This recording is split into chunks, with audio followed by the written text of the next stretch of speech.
Hi, good day. My name is Bill Collette. I'm the CEO of the Alberni Valley Chamber of Commerce, an organization that has served the Valley here for 55 years. We represent the entire business community, supported by membership of more than 300 local businesses.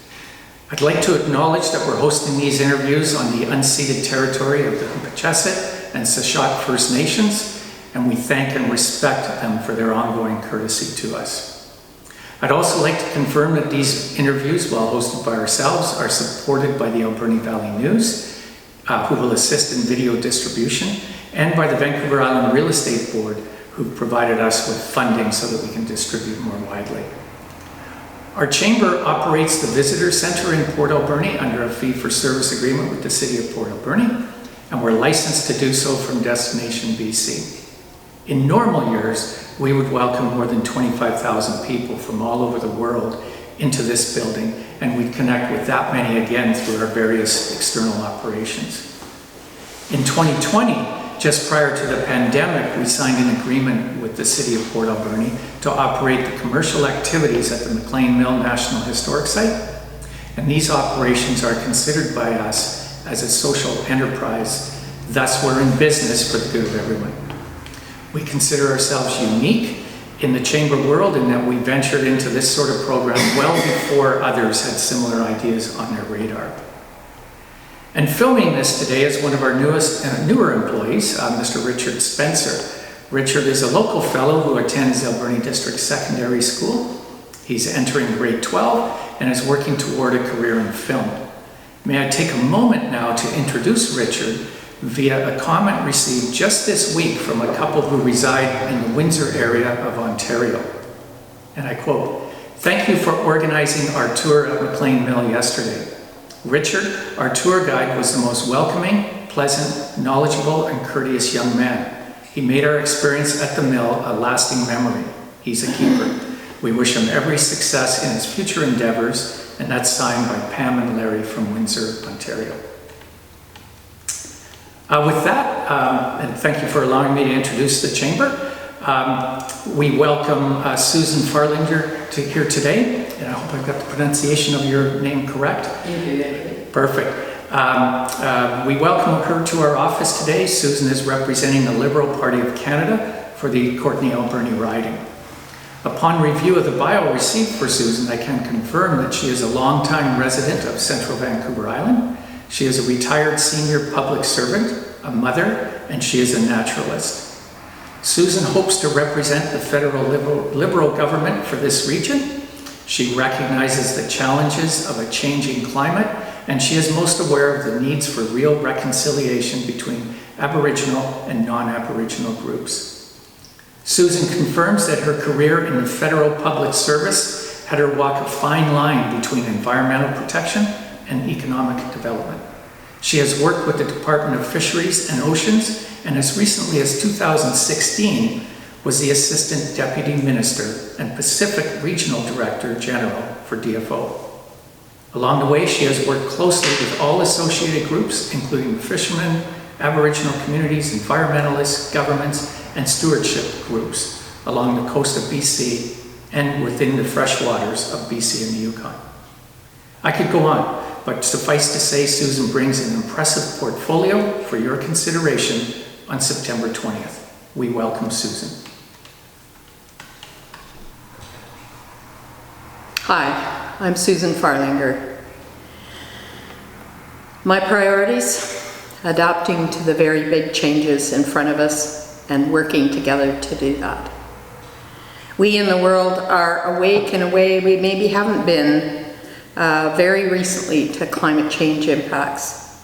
The real on-the-ground wildfires, changes in our forests, changes in our oceans, right here on the land we live on and on our doorstep. We need the support to grow into a resilient and adaptable future. This can't be band-aids. It takes a big plan, a comprehensive plan. And on the matter of climate change, the Liberal plan has ranged from international agreements through the first ever agreement between the provinces and territories on emission standards, a huge step, right through to local initiatives and funding for changes in the industry and also for changes within homes and businesses. More renewable energy at home, at work, and traveling are critical to reducing the impact of climate change, but also adapting and becoming more resilient to the worlds we live in. Recovering from COVID-19. Is this the last of the great surprises? I don't think so. The world is changing very, very quickly. What we build into our healthcare system, into our communities, into our businesses and our homes must give us a sense of resilience here in this riding on central Vancouver Island. We need to be able to respond and adapt for what's coming. So there's no one-time solution. This is a long-term comprehensive plan. Clear support for seniors, both the seniors in care and those and outside, is required here, in particular with the highest average age in Canada in this riding, through developing programs such as guaranteed income and significant investments in long-term care, and more broadly in healthcare and also in mental health will make a difference for seniors.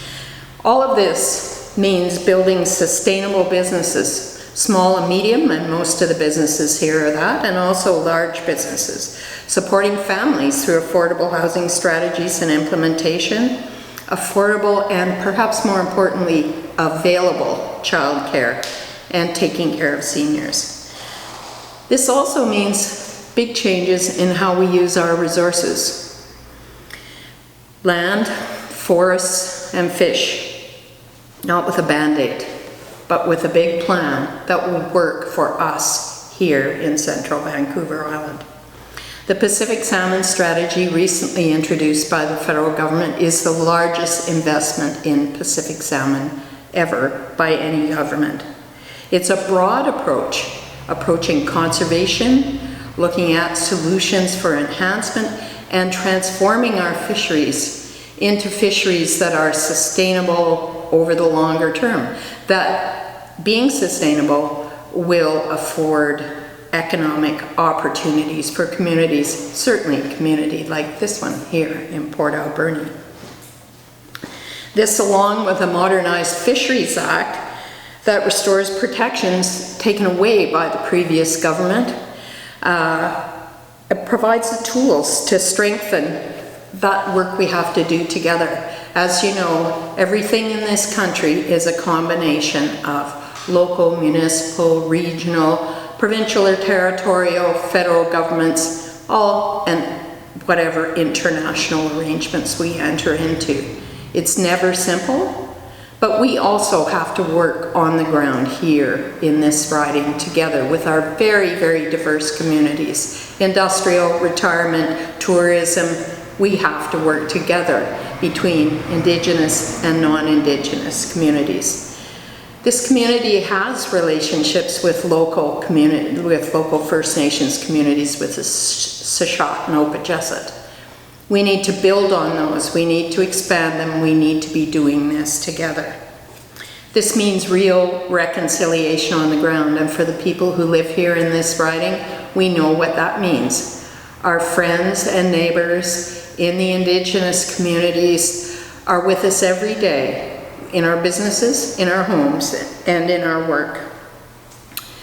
There have also been significant changes with the Liberal government in reconciliation, changes to how the government-to-government discussions can go on, options. There have been support for reconciliation, improving conditions in Aboriginal communities, affordable housing, a specific plan for Indigenous affordable housing.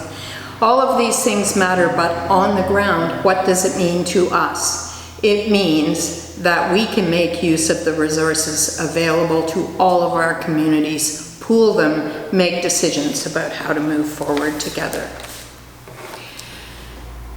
We can look back, but we've got some really big big shifts happening around us. And what we need to build is something that will keep us safe and strong and resilient to the kind of things that are going to come at us in the future.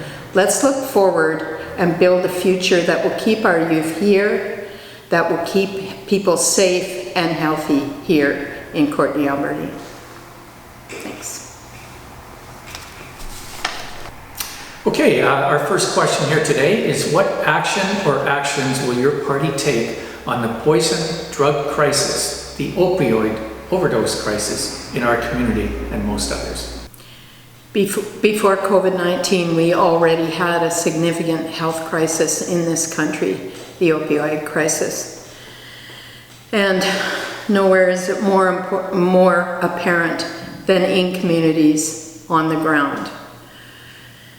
The Liberal government has supported provincial governments in delivering the health plan to look at modern solutions, to provide funding and supports. And also, for example, if you look at the sites in Vancouver, this is a government that has supported proactive, forward-looking actions to ensure that people in this community can be safe rather than hiding away and criminalized.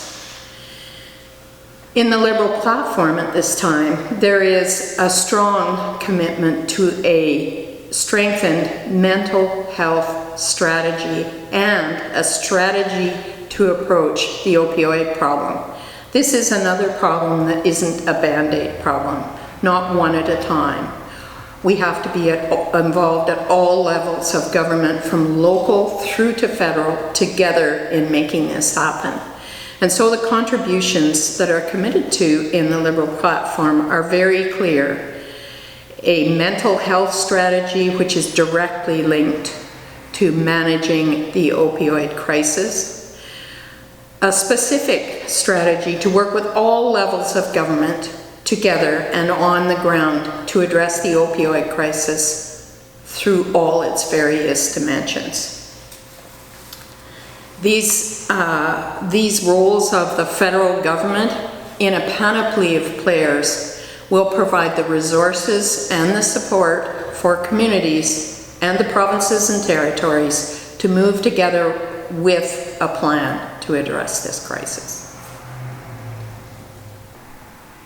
Our second question here today is, Canadian Maritime Engineering, with offices in Nova Scotia, Newfoundland, Ontario, and British Columbia, including Port Alberni, is working closely with the Port Alberni Port Authority, one of 17 Canadian port authorities, to develop and operate a much-needed floating dry dock in the Port Alberni Deep Sea Harbour.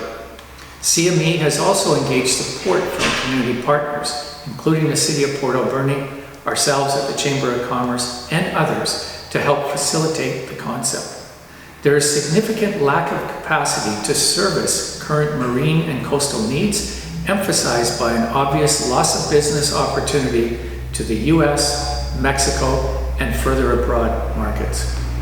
The benefits to the marine and shipping industries are obvious, as are the social, economic, and environmental outcomes of a successful build of a new dry dock in Port Alberni. So the question is, what will you do and your party do, if elected, to achieve the funding support necessary to build the floating dry dock in Port Alberni? This proposal is an example of the kind of dramatic shifts that need to be taken. In the past and currently, major centers are the ports, are the areas where products flow and are distributed. But we're running out of land. Land prices are too high. Warehouses aren't available. The shipping industry has gone up and down in this country. There's relatively small amount of capacity here at Esquimalt and in Vancouver, when here in Port Alberni we have a deep water port. We also have the land that the city has already purchased. We have a number of partners. We have the federal port, and this is an area where the Liberal government could participate and support this project. We have opportunities to rebuild infrastructure in a low emissions kind of a way throughout this riding and throughout the country. If I'm elected as a Liberal MP, I will be able to advocate and support for changes like this, major shifts, making use of the resources we have here in this community, the interests, the partnerships, the capacity that are already built here to make significant changes that won't only benefit this community, not only benefit Vancouver Island, but also take enormous pressure off centers like Vancouver and elsewhere. Changing the distribution chain and where work happens is no small task. But the Liberals are looking ahead at a future that is changed from the one we live today. And I am prepared to support and advocate for this partnership that has come so far and help in any way I can to bring it to realization for the enormous benefits for the climate, for the local, and for the general BC economy. It is widely acknowledged by the BC fishing communities that DFO has lost touch with them. This was in clear evidence over the past week with many commercial boats anchored in our harbor who were permitted fishing rates prior to the largest annual fishing derby for recreational fishers on the island. The commercial boats anchor but do not contribute in any way to the local or even island communities, whereas the sports fishers do. The results of the recent salmon derby were disappointing for many, due largely to an unexpected opening prior to the weekend. Non-selective catch of salmon and steelhead by commercial boats, especially in terminal areas, must be eliminated or transitioned to selective fishing technologies to conserve wild salmon and steelhead stocks. The question we have is, as our representative in Ottawa, would you require DFO to immediately shift to a marked selective fisheries by marking all of our hatchery-produced Chinook and Coho salmon? Would you move to restructure and rebuild DFO and its punitive community policies and rebuild our salmon resource? If so, how could local communities generate revenue from the resource so that communities that steward and maintain the resource can invest and grow from it? The challenges in resource management of a common property resource really almost always end up in conflict of who gets what fish.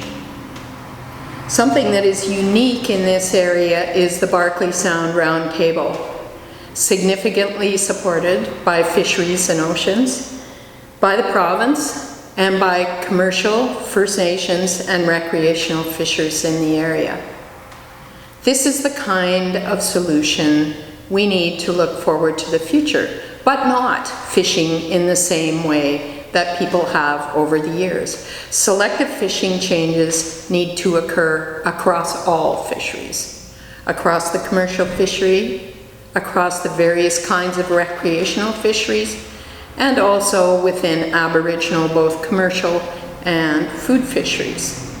This is no small change. We can't just focus on harvest. We can't just change one dial. And the Pacific Salmon Strategy announced by the Liberal government in June of this year is comprehensive. Once again, looking at the breadth of the problem, engaging the partners from the province, through to environmental groups, through to local stewardship groups, through to science institutions, looking at those partnerships, bringing them together and integrating to rebuild Pacific salmon. Because without rebuilding, there won't be any salmon for anyone. Now the solution here in Barkley Sound is one supported by the recreational, commercial, and Aboriginal community. And all of those folks are fishing on salmon that are coming into the river at the same time. So part of the way that works is to ensure that people can fish in sequence. And not everyone will get everything they want. But in fact, there is agreement, there is a solution, and there is a way to move forward. But we've got to make some changes. Is selective fishing based on mass marking in hatcheries the only solution? It's not the only solution, but it is one that will be investigated by this strategy. Not investigated by DFO alone, but working with all these various communities. The risks of mass marking have to do with genetic impacts on wild stocks. We've already seen those from hatchery practices over the last 40 years. We need to shift it. We need to do it right. So mass marking is one solution that is eminently possible, and it is possible for all the fishing communities if it's done the right way. If it's done in a way that doesn't exacerbate the stock and biological problems associated with Pacific salmon and significantly affected by changes in the ocean, not only in the ocean, but in fresh water. That's why this broad strategy is one that is very likely to succeed. It brings the people together, it brings the issues together, from land use to changes in the ocean, and it has everyone at the same tables working together towards a transformation for our fisheries, whether they're recreational, First Nation, or commercial. Thanks. So question 4. The current COVID crisis, and more importantly, the responses directed at it, are causing a significant level of backlash across all populations, be it the general public, small and medium-sized businesses, and even local governments. The problem is exacerbated by the frequent changes to provincial policies, which often differ across the country. This has led to a level of uncertainty never seen in our lifetimes, resulting in business closures, fire sales of businesses, employment challenges across every sector, and unfortunately, it appears to have led to a widening of the gap between those that have, those that thought they had, let alone those that don't have. What will you do, if elected, to ensure the business community that the uncertainty of today will not continue to repeat itself, thus enabling them to restart their businesses with a level of confidence that they can open the doors tomorrow and the next day? Well, thanks for that question. You certainly couldn't have this discussion today without attacking these problems. The kind of uncertainty that we see today is what happens when we haven't built resilient businesses, communities looking forward. When we're not anticipating things we don't know anything about.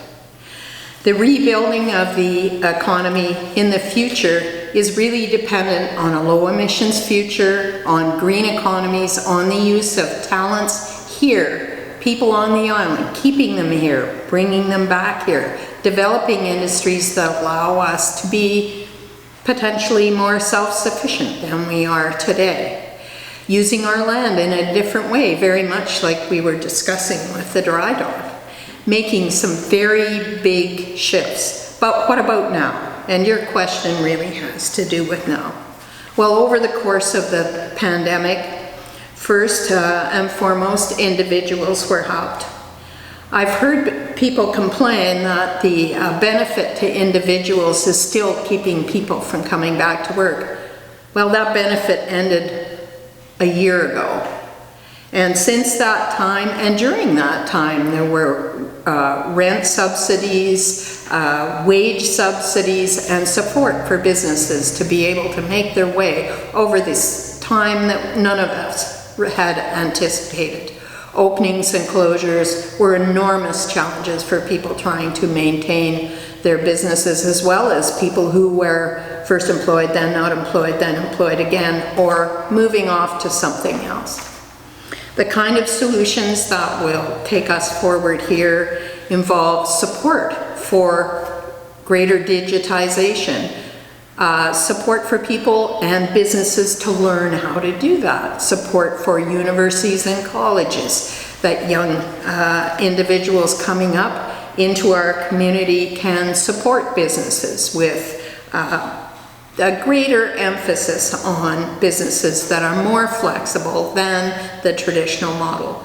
Now, there are rent subsidies and programs existing at this moment from the federal government to support rehiring, and those will be increased and implemented going forward. So it's not just what we do now, how we support those industries. It's what we're going to do over the long term, what we're looking at in the vision.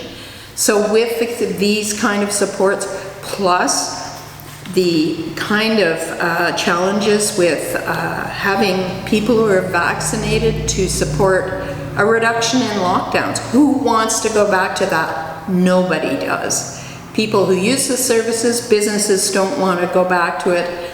So the kind of long-term solution, like a vaccinated population, like building the research capacities to have the ability to build those vaccines in our own country, which the Liberal government has invested in and is continuing to invest in, will be the kind of things that will reduce uncertainty when it comes to problems like this. We also need to reduce uncertainty about the impacts of climate change. The fires, for example, immediate support is support from the Liberal government to dramatically increase the number of firefighters. Well, that's what we do now. What do we do in the future? How do we change the management of forests? How burns are used and not used? How communities are protected to reduce those kinds of problems in the past? What will we do here in Port Alberni with sea level changes? How will we build businesses, build houses, build infrastructure that have that in mind? We won't be building buildings on low-lying land anymore, I certainly hope. So when you see the housing strategy, when you see the care, the healthcare system, all of these things are being changed and adapted in major ways to help us resist calamities that come with sudden change. So I don't think the uncertainty will go away, I'm sorry to say, but what we want to do is give you the support as a federal government, as an MP who's a member of the federal government, to ensure that you can build that kind of resilience into your communities here with the benefits of federal programs and support. Question 5. The West Coast supply chain and transportation system is inefficient and ineffective as it continues to be choked by exponential congestion in the Lower Mainland. Canadians appear to be unaware of the fact that because of the high cost of land in the Lower Mainland and congestion throughout the road network, that most international goods are loaded onto trucks, then transported to Calgary area distribution centers, only to be shipped back to Metro Vancouver for eventual redistribution to the end user. This has resulted in higher costs for the manufacturer, with those costs passed along to the consumer, and perhaps more importantly, the cost to the environment can only be described as enormous. These costs are stifling Vancouver Island's ability to grow and transform its economy, making exporting finished products increasingly uncompetitive for its more than 800,000 residents. So the question is, what do you, if elected, propose to do to improve and invest in the transportation and supply chain model to continue to encourage Vancouver Island ingenuity, economic competitiveness, and reduce the significant and often ignored environmental impacts? Your question gets at the heart of it. We used to live in a place where there was a lot of room and room to move things back and forth, but we don't now. We live in a place where there are more people, there's more congestion, there's more traffic, and these challenges are having a dramatic impact on the environment, on businesses, costs, and on the ability of rural communities like ours here in this riding to grow and thrive. What do we want here? Do we want a future where our communities have the kind of modern business tools to move forward in a low emission economy? And how can we contribute to that? These are the kinds of big shifts that you can rely on the Liberal Party to think of, to take into a comprehensive approach. If you look at this problem, this is an emissions problem, this is a supply chain problem, this is a business problem, and ultimately this becomes a community problem. Well, we have the capacity here on Vancouver Island. And through the realm of infrastructure programs with a new development agency here in British Columbia, this is the kind of project that can address problems from a variety of levels. This is where business partnerships, reconciliation, and climate change come together. And as your MP, I will support the kinds of changes that will allow us to make progress on the world scale, on the national scale, and here at home. And this is a problem that needs our solution here on Vancouver Island. Question 6. The Canada-British Columbia Expert Panel on the Future of Housing Supply and Affordability released their final report in June of 2021. The question: how will you work towards implementing the report's recommendations, such as making new infrastructure investments conditional on official community plans, zoning bylaws, and other local policies to allow for increased density and a mix of housing types? Thanks. That's a tough question, but one we have to address, and Canada and the Liberal government was just pleased to support the Canada-BC Expert Panel on the Future of Housing Supply and Affordability that was released this June, and you've made some reference to. I notice in the recommendation that there is a distinct acknowledgement that this happens, housing affordability happens at all levels of government, and also that it is a supply and demand issue. And in fact, often in the past, we've only treated it in that way, as a supply and demand issues. But now it's time to move forward in different ways. There are recommendations about a planning framework. So we're all pulling in the same direction. The reform of government fees and expansion of community and affordable housing. Some of these the federal government can play into.